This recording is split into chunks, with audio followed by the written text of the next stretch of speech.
Welcome to the Think Factory podcast. We got one question for you. What keeps you up at night?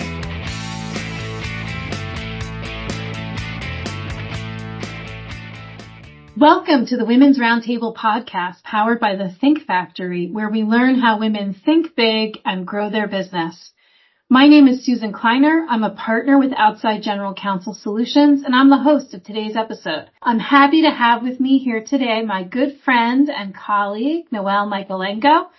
Noelle is the Chief Executive Officer of Trusted Advisor Associates. She's passionate about growth for people and in business and has experienced firsthand that trusted relationships powerfully accelerate the achievement of both personal and corporate goals.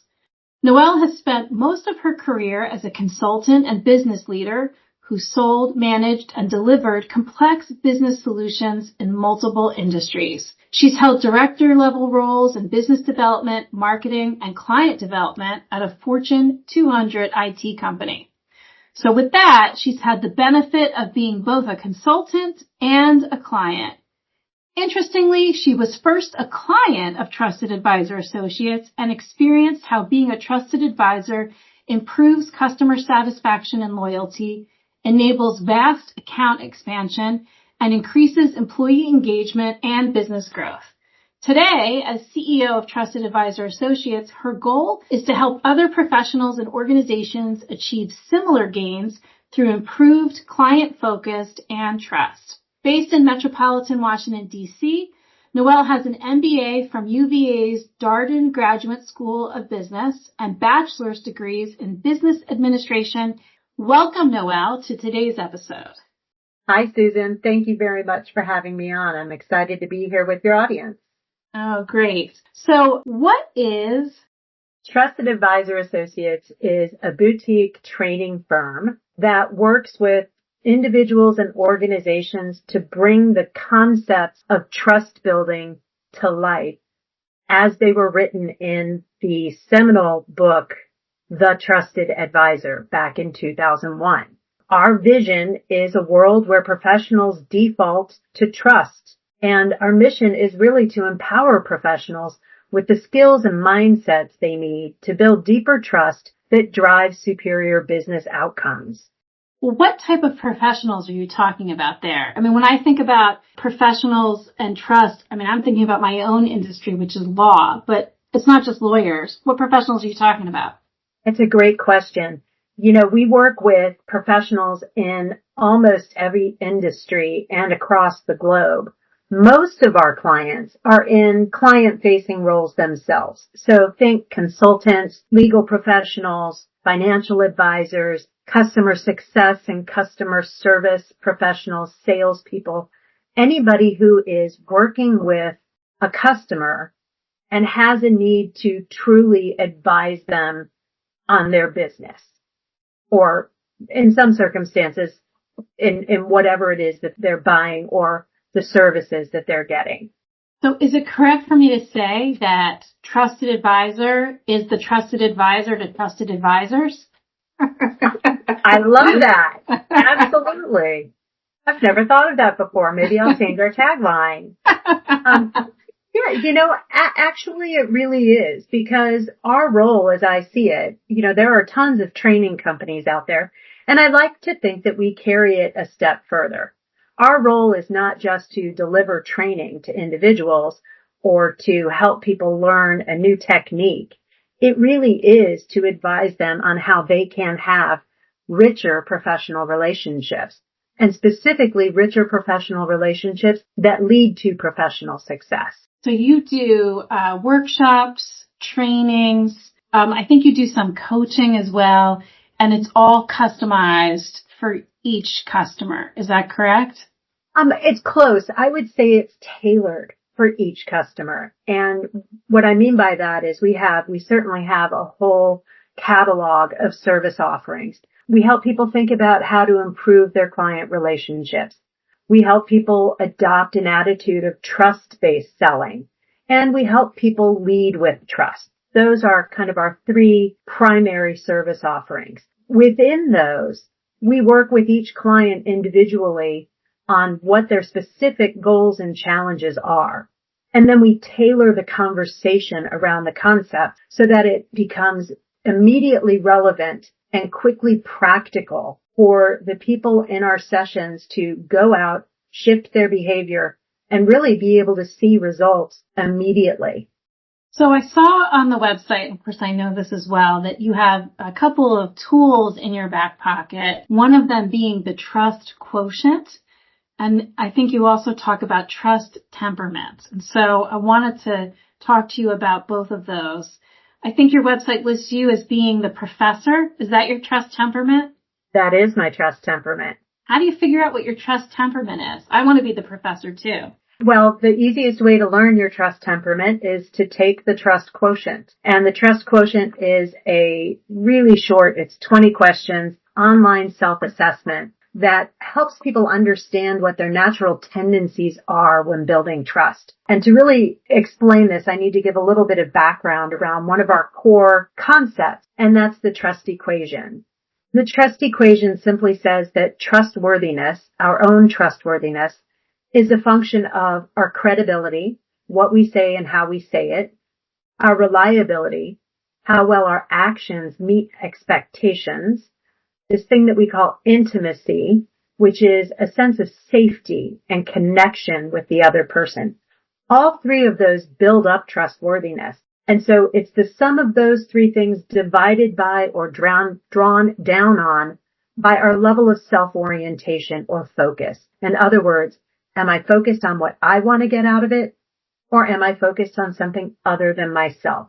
So the trust quotient self-assessment through a series of questions helps somebody identify their strengths and where they may have gaps in building trust in each of those four areas. The trust temperament is an archetype, and it's built from the two highest strengths based on that trust equation.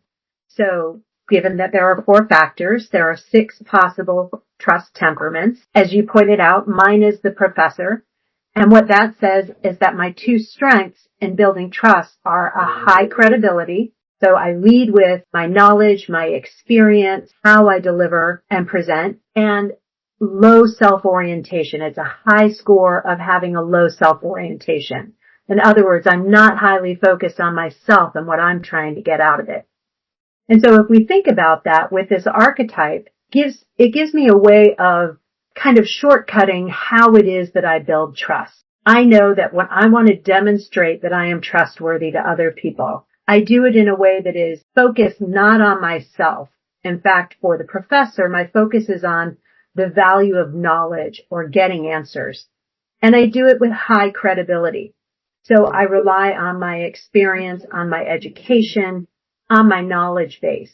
And the reason it's valuable for me to understand that, if that's how I am leading to try to get somebody to trust me, I also need to be aware of what's important to them. Because if what they are most focused on is not credibility, maybe it's intimacy, that sense of connection, I need to be aware that how I'm leading and building trust may not meet what they want in order to be able to trust somebody else. Does that make sense? It totally makes sense. And I think it sounds like the archetypes are a good way to kind of streamline, some of the strengths and weaknesses, or strengths and maybe not necessarily a weakness, but your strengths in terms of trust. I know that what you were talking about before with the trust equation, it starts looking a lot like math. And, I went to law school because there was no math. But is it correct that, do you get a number? Is there a number of your trust quotient? And if you score poorly, can you do things to improve that number? Sure. There are a couple of things about it. First of all, I hate math as well. That's why I have degrees in business and not in finance or accounting. The trust equation is really a heuristic. It's a model. And all it's really set up to do is help us understand that trust can be broken down into these component parts and that each of the component parts has a role to play. So if you think about it, if you just ask 10 people, what does trust mean to you? Some people are going to say it means that they're not telling lies or that I can believe what they say. Other people might say, well, it means that they have my best interest at heart. Those are two really different aspects of trust. So by breaking it down, it just gives us a way to focus on how we demonstrate each of those areas. And so the one thing I always tell clients when we review their trust quotient results is that the first piece of data in that report, which is the numerical trust quotient, is the least important piece of information in the whole report. Because while it's a number, it's a self-assessment. And so there's no objective bar that I can compare two people and say this person got a 5 and this person got a 7. And therefore that person who got a 7 is objectively more trustworthy than the person who got a 5. It's a model. It's not intended to be that precise. So don't let the math scare you off.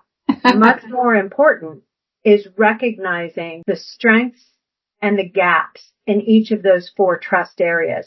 Because like I said before, as a professor, what I naturally lead with in building trust may not be the things that the other person wants to see to be able to trust me. So when I think about the trust equation as a whole, I recognize that I'm already good at credibility. I already have fairly low self-focus. If I want to build trust with somebody, I need to work on my reliability and my intimacy because those are the areas where I have gaps. And that's what's going to give me the best opportunity to have others be more willing to trust me. Interesting. Now, I don't know if there's research on this because it kind of reminds me of other personality type tests, that I've heard of. Is there one archetype that is more common than others? Definitely. And in our business, some of that is driven by who our customers are. Remember, they tend to be people in client-facing roles. We tend to work with business-to-business clients who often are working with complex, intangible services. And so most of our people, the most common archetype is what we call the expert. People who lead with high credibility and high reliability. On the other hand, when we look at the correlation between the archetypes and the highest trust quotients, the most effective archetype is what we call the doer, which is high reliability and high intimacy. Interesting. So I also was looking at your website and you were talking about having a trust story. Does everyone have a trust story? Is that just something that you have because you're the CEO of Trusted Advisor Associates? What is the trust story? So a trust story, everybody on my team puts our trust stories out there. They're really it's kind of like that epiphanal moment when we realized that there was something different about relationships that are founded on trust. And one of the things, if you've read a number of the stories on our website, a lot of them are stories about things when we failed at building trust, because unfortunately, sometimes those are the best learning opportunities, right? The best growth opportunities. So when we talk about trust stories, I think it connects to the moments that matter in a relationship. People tend to think that trust is something that just accretes over time. I've known somebody for a really long time, therefore I probably have trust in them. And there is certainly some element of trust that can be developed slowly over a long period of time. But much more common is building trust in moments that matter. Usually moments when there's risk associated with one party or the other, when we can demonstrate that we can be trusted in a particular situation. If you've ever asked someone, why do you trust one of your colleagues, for example, they may say, we've been through the trenches together. Or I had a project and that person really stepped in and helped me succeed in it. Or I needed something and they were there for me. So it's more rather than just the accretion of time, it's the accretion of these independent interactions that consistently over time we demonstrate that we can be trusted again and again and again until we say we have a trust relationship. And do you think, in thinking about this, it's kind of interesting because don't you think that it's possible to also benefit from someone else's trust? For example, if I ask you for a recommendation to an accountant, because I trust you, I'm going to trust that person. Like, so that's an interesting measurement. Absolutely. And oddly enough, it speaks to credibility, right? It's what I call referred trust. If I ask you, which I have on occasion, to refer me to somebody to take care of a particular need, I go into that relationship already having some amount of trust. It's like the afterglow of your relationship with them. And, we do this all the time in our personal lives without even thinking about it. If I need to, say, get my windows washed on my house, I can spend a bunch of time online looking at different reviews of companies, but I'm more likely to ask my neighbor, who did you use and were you happy with them? Because somebody I know and trust, their opinion is going to be more valuable to me than tens of nameless, faceless people online. 100%. So trust grows. So this is the Women's Roundtable, and a lot of times we talk about, quote unquote, women's issues, right? I actually find it kind of irritating when we fall back on, this attitude of, men are from Mars, women are from Venus. But keeping that in mind, I'm curious, what particular challenges or issues do women face when thinking about trust and their trust temperament, their trust quotient, etc.? Mm-hmm. I hadn't quite thought about it in that context. I usually default to say that women have some natural benefit when it comes to trust building. And that's because the strongest driver of trust, the element that builds trust fastest, is intimacy, that sense of connection and safety. And the biggest driver of intimacy is the ability to empathize and to listen empathetically. That is traditionally considered a trait that women are better at than men, whether that's nature or nurture. I'm not going to get into that conversation. And of course, there are no absolutes. But when we were tracking demographic data about 2 years ago, we had empirical evidence from our database that showed that women typically scored higher than men in overall trustworthiness. They had higher TQs, and that most of that difference came in the area of intimacy. And it's kind of common sense, right? When we think about the stereotypes of women versus men, the Mars and Venus aspect of it. When I think about the challenges facing women, the area that I think I get the most pushback is actually on some of the techniques that we teach around building trust through taking more personal risks. And we have a particular technique, and I call it the Swiss Army knife of trust building techniques. It's called Name It and Claim It. And it's a very simple technique that helps make taking risks in conversation, sharing difficult news, or having to say no to a client while still building trust. It makes that feel a little less risky. And the technique is simply to use a caveat, at the risk of, and then say whatever it is that's holding us back from having that difficult conversation as a way to be able to have a conversation that needs to be had.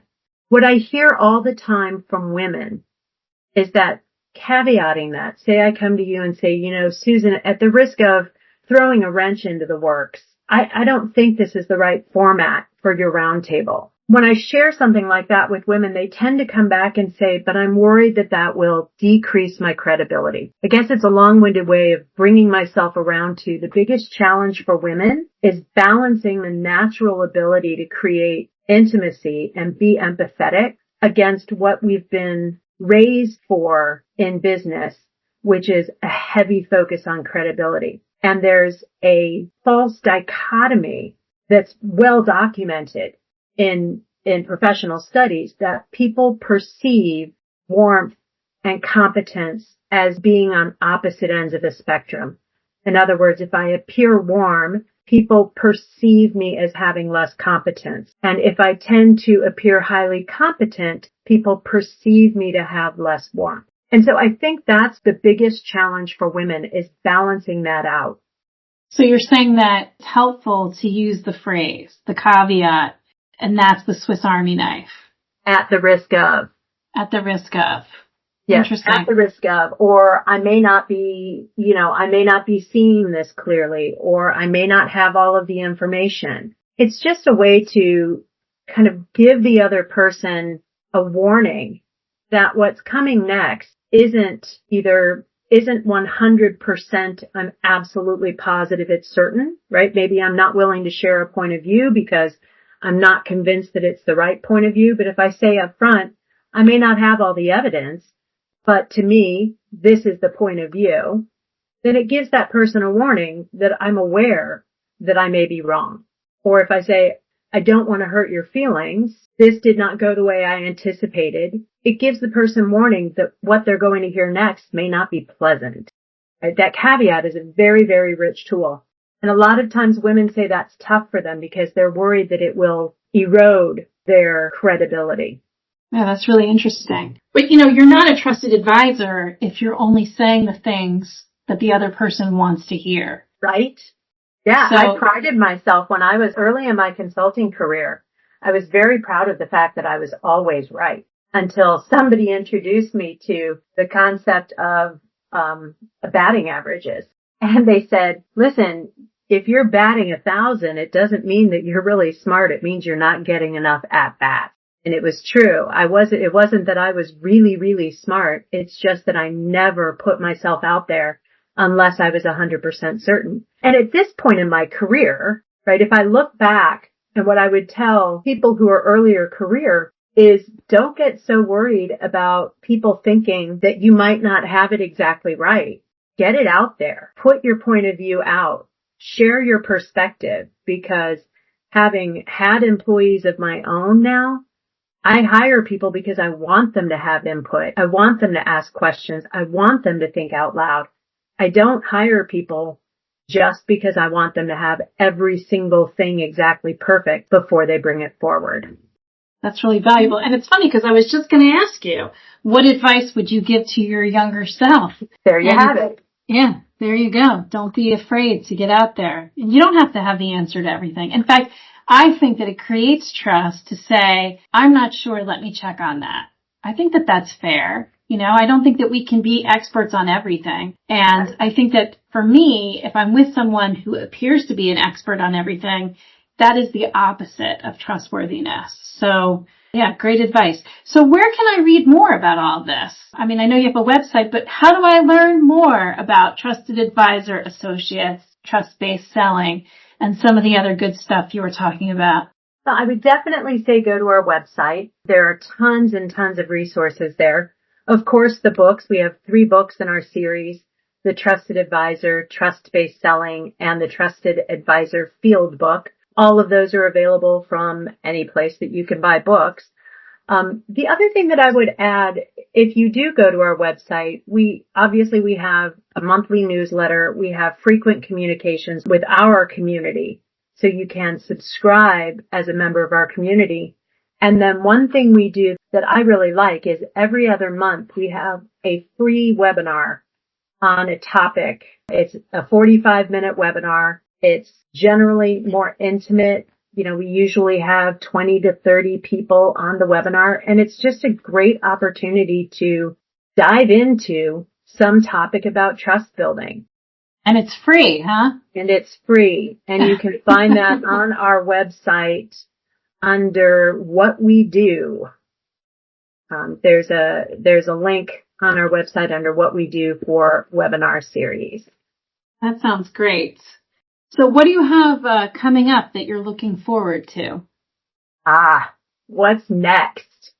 Well, on a couple of fronts. My husband and I are taking a vacation. We're going on safari in Africa later this year.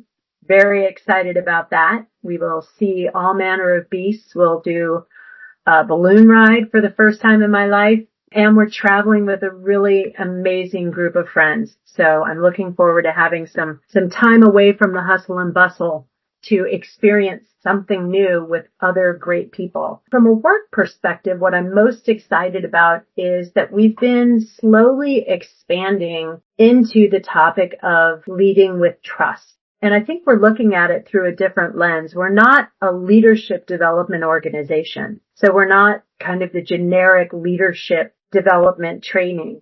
We really do look at the role of a leader and the responsibility that leaders have to create a culture of trust within their organization. And what are the techniques and skills that leaders need to, especially in our client set, to manage the responsibilities to the organization, the responsibilities to the client, and the responsibilities to their team members. A lot of leaders end up kind of stuck in the middle with those competing stakeholders. And so we're helping them build up the skills to better manage balancing all of those. That sounds great. So maybe we'll hear more about that in the future. Maybe you'll do a webinar so that we can all get on board and hear more about the leadership. That's a great idea. Oh, well, good. So I'll definitely check that out. So I know we can find you at trustedadvisoroassociates.com, and I imagine people could also find you on LinkedIn. We are on LinkedIn. We are also on X, and our website is trustedadvisor.com. Oh, I said the wrong one. Sorry about that. Okay. Well, I want to thank you so much, Noelle, for being with us today, and I'm sure that, this is really helpful for our listeners. Be sure to check out the other Women's Roundtable podcasts so you can learn how women think big and grow their business. Thanks so much for being with me today. Thanks, Susan.